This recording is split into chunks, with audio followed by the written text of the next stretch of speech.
Hello students, my name is Vishal and today we are going to start with a new topic which are compressor, pneumatic components and accessories. This is chapter number 4 from the subject Industrial Hydraulics and Pneumatics. So let's get started. Classification of air compressor. Air compressor is being classified into two categories: positive displacement and dynamic displacement. Okay, positive displacement is related to a reciprocating type of pump, and dynamic is related to a centrifugal axial. Okay, reciprocating pump is further divided into single acting, double acting and diaphragm type, while rotary is further divided into lobe, screw, vane, liquid ring and scroll. All this type of pumps are we have already discussed in our second chapter, which is lobe pump, screw pump, vane pump. All these type of pumps are already discussed in our past lessons.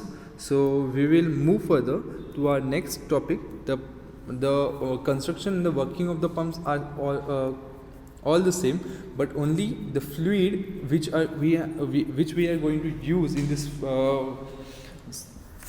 which we are going to use in our sections are different. Okay, so now we are dealing with the pneumatic section. So we are going to use a fluid which is related to air or some kind of a vapors or gaseous form. Okay, so pneumatic section is completely different from the hydraulic section.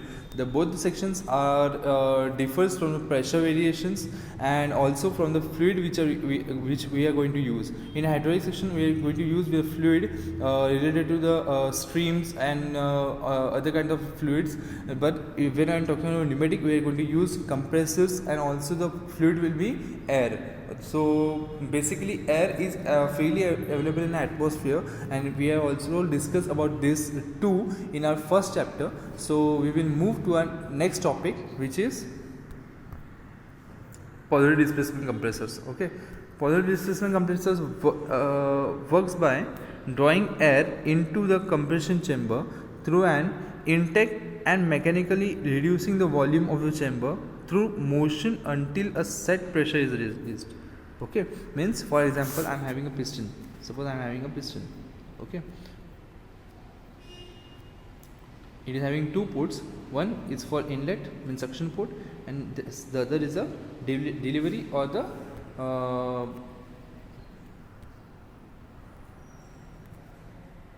discharge port. So when the fluid is made or allowed to get inside the cylinder, it is occupying a certain area or certain volume inside the cylinder. So once this suction takes place, the piston will move from left to right. Okay, it will move from left to right, and after the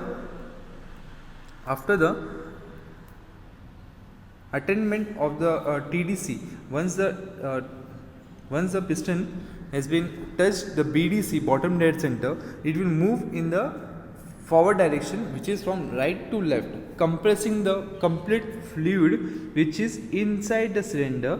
Okay, it will just completely compress the fluid, and once the piston is being reached to TDC, okay, top dead center, it will allow the compressed fluid to get outside or the discharge from the cylinder. So this is actually compressing the fluid or the volume which is inside the cylinder. Okay. Dynamic compressors are rotary continuous flow machines in which rapidly rotating element accelerates the air as it passes through the element, converting the velocity head into pressure, partially into the rotary element and partially into a stationary diffusers. Okay, over here it is the dynamic compressor is somewhat different from the positive displacement compressors, which actually tells us about the partially stationary and diffusers and partially rotary elements. So this is actually dealing with the some kind of a construction difference from the positive displacement pump. See, the compression of air takes place with the help of piston and cylinder arrangement with reciprocating piston or motion. Okay, this is actually distinguished between the dynamic piston, compression and the positive displacement compression. So the dynamic compression tells us about the compression of air takes place due to rotary motion of the blades. The air delivery is intermediate, means it is having a discrete delivery supply, while the delivery of the air is continuous in the dynamic displacement. Delivery of pressure is high, correct, because the complete compression has been achieved, then the delivery is allowed to take place. But while in case of the dynamic compression, the fluid is continuously making an output irrespective of the pressure which is built up into the component. Then flow rate is low, flow rate of air is high, speed of compressor is low because of unbalanced forces, correct, because of the intermediate forces generated inside the reciprocating cylinder, and the speed of the compressor is high because it is having a complete rotary motion, and balancing of the pump is perfectly maintained. Then reciprocating air compressor has more number of moving parts. Okay, it is having more number of moving parts because it is having a crankshaft, then it is connected to a connecting rod, then the intermediate parts, then the piston, then the cylinder. These are all the construction of the reciprocating pump, while the rotary pump is having just a pump and the vanes. These two are only the vanes, while the moving parts are only the motor. Okay. It needs a proper lubrication and maintenance because of the more number of parts. It needs a maintenance and lubrication, and it is while the rotary motion are having rotary compressor is having less number of moving parts. It requires less maintenance and also less lubrication. Due to a low speed of rotation, it can be directly coupled to primer motor, but it requires reduction of the spring. Okay, rotary air compressor can be directly coupled to the primer motor. We can directly send the air to the system. In case of rotary air compressor, it is used when small quantity of air at pressure is required. It is used where large quantity of air at low pressure is required. Okay. FRL unit, the first system which is very important in case of pneumatic system or pneumatic circuit are FRL unit. FRL unit, as we have already discussed about this thing in our first chapter, FRL stands for filter, regulator and lubricator. So we will discuss all this in our further slides. FRL unit is a short name of filter, regulator and lubricator.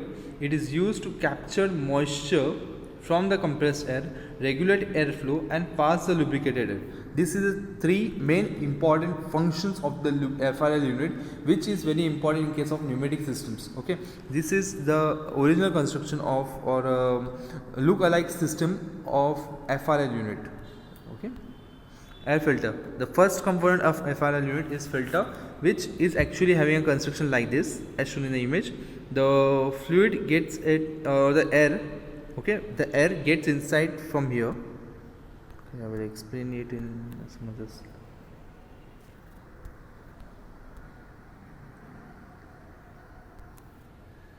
This, see, the fluid gets inside from here. From here, it will move in the downward directions. It will move in the downward directions.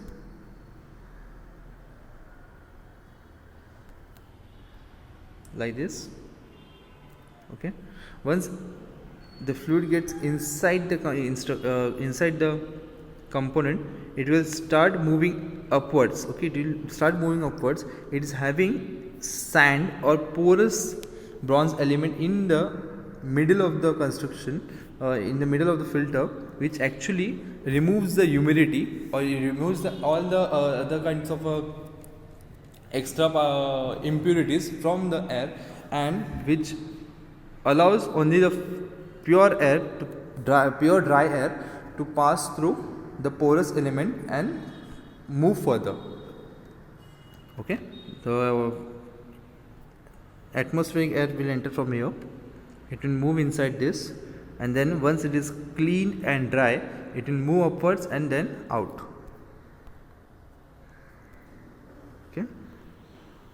Then regulator. The pressure regulator is the pressure adjuster, we can say. It is actually regulating the flow of the air from the movement of the fluid as such, like this, okay, ups and downs, to a continuous flow. So we are dealing with this. This is an outlet gauge and this is an inlet gauge. So the pressure is allowed to move inside from here. Okay, we are setting the pressure over here. So the required pressure as such will be derived from here. This is a diaphragm. So once the pressure gets inside, the pressure gauge checks the pressure of the inlet air. Then it will move inside. Over here it's a poppet. Poppet means one kind of restriction is there, which allows the fluid to move in a very small narrow area. So it will move from here, from moving over the surface of the poppet. Then it will move into this area, which is set by the pressure adjuster. And because of the area reduction or the increase in the area, okay, this is a small area, this is a big area. So now we are dealing with the area storage. This is one kind of area storage or the air storage. And then as per the requirement, we will ask the fluid to get discharged, and at the discharge we will set a pressure regulator, which will show the pressure of the outlet air. So this actually regulates the air, means it actually maintains a proper flow of the air into the pneumatic systems, which minimizes the damage to the DCVs and other kind of components used in the circuit. Okay, so the regulator actually regulates the air from making a complete normal discharge from the regulator. Lubricator is actually a component which lubricates the air. Lubricates means actually it atomizes the air. It atomizes the air, flow of the air, because this atomization of the liquid gets mixed in into the flow, allowing the flow to get mixed with the atomized forms of the oil. Okay, so because of which the air gets lubricated, and after the lubrication of the air is allowed to move into the components which are hard to lubricate. Because of the movement of the components, it is very important to minimize the friction inside the component. So it is a very effective way to lubricate the flow of the air.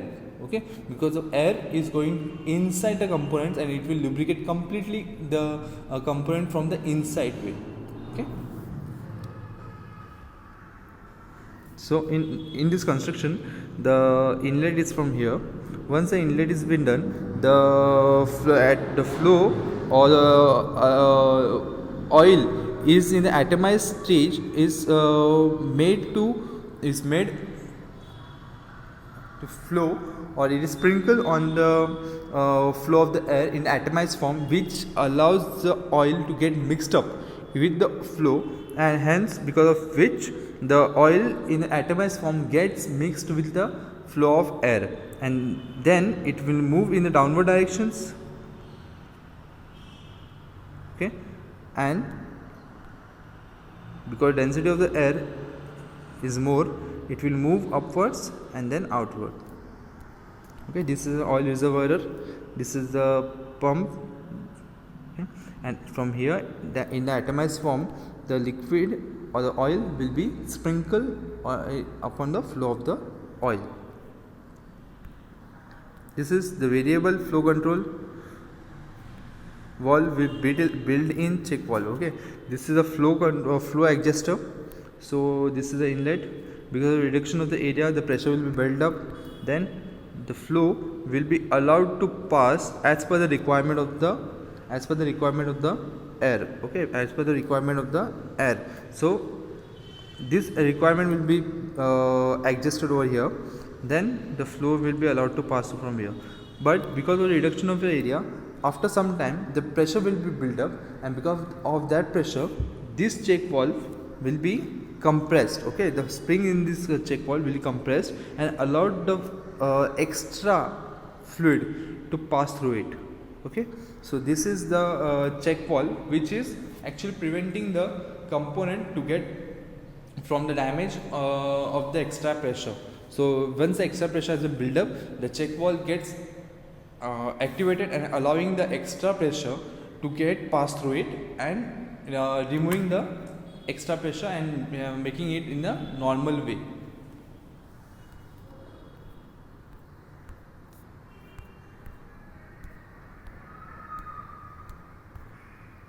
This is pilot operated check valve.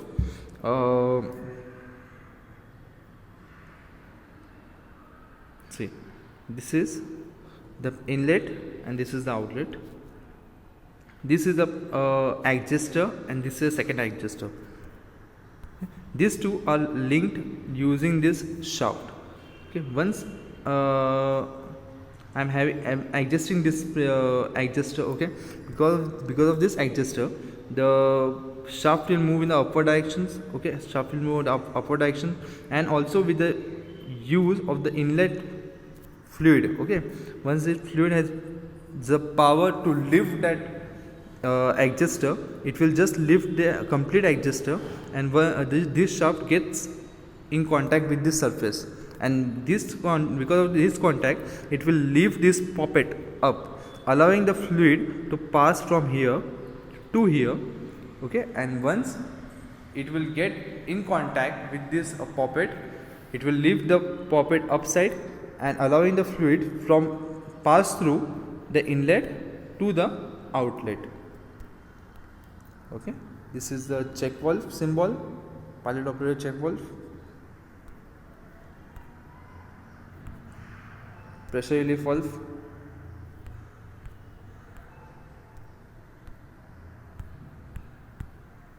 Pressure relief valve is actually a name, as a name symbolizes pressure relief. It is a pressure relief valve. Okay, means once the pressure is built up inside the system, we need to relieve that pressure from out of the system, because once the pressure has been built up, it will just damage the whole system, because the pressure needs to be regulated properly or to be relieved.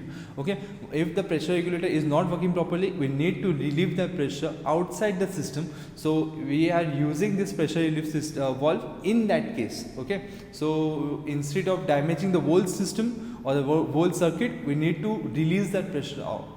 Okay, so pressure relief valve works in two sections like this. This is the inlet, this is spring, and this is a spring adjuster. As per the requirement of the pressure, we adjust the screw, and based on depending upon that, the spring gets adjusted. And suppose the inlet valve is having a limiting pressure, or the pressure more than the limit, so it will just lift this. It will just lift this poppet upside. Okay, so once this poppet has been lifted, the excess pressure will get drained outside. Okay, it will just get drained outside. As the excess pressure gets drained outside or discharged, the poppet will again move in the downward direction and close the valve. Okay, this is a pressure relief valve. This is a function of pressure relief valve. Pressure relief valve works by providing excessively pressurized fluid and open part to tank with the goal of reducing work port pressure. Okay, reducing the work port pressure. So this is actually reducing the pressure. Hoses and seals. These are actually a topic which is related to construction.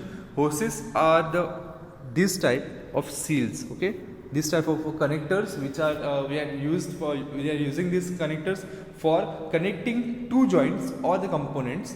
Okay, with these hoses are used, while seals are the different type of connectors which are used to connect two components. Okay, suppose I am having when I am talking about hoses, this is the hose. Okay, and seals, this is the seals. Okay, Oil filters, we have dealt with the oil filters. Heat exchangers are actually a component which deals with the heat exchanging. Okay, suppose I'm having a heater, so I need to use that heat into the fluid. So I'm just allowing the fluid to pass through that heat exchanger, which actually increases the temperature of the fluid by exchanging the heat with it. Okay, exchanging the heat with it. So heat exchangers are just the heaters which are actually heating the fluid or taking away the heat from the fluid. Okay, heaters, we know about the heaters. They are actually generally heaters which actually provide the heat to the fluid. And muffle or silencers, muffle and silencers are those are used in the exit or drain components. Okay, means for example I am going to just make an exit from some of the ports. So while making an exit, there are some noise generated because of the because of flow getting exit from that port. So to reduce that noise, we are using mufflers or silencers. Okay, these are actually a component which reduces the noise in case of a drain of the fluids or flow. Seals, we are done with the seals. Seals are actually the connectors used for connecting the components or the pipes or hoses with the connectors. Okay, components. So we are done with the complete chapter. We will meet in our next lesson. Thank you.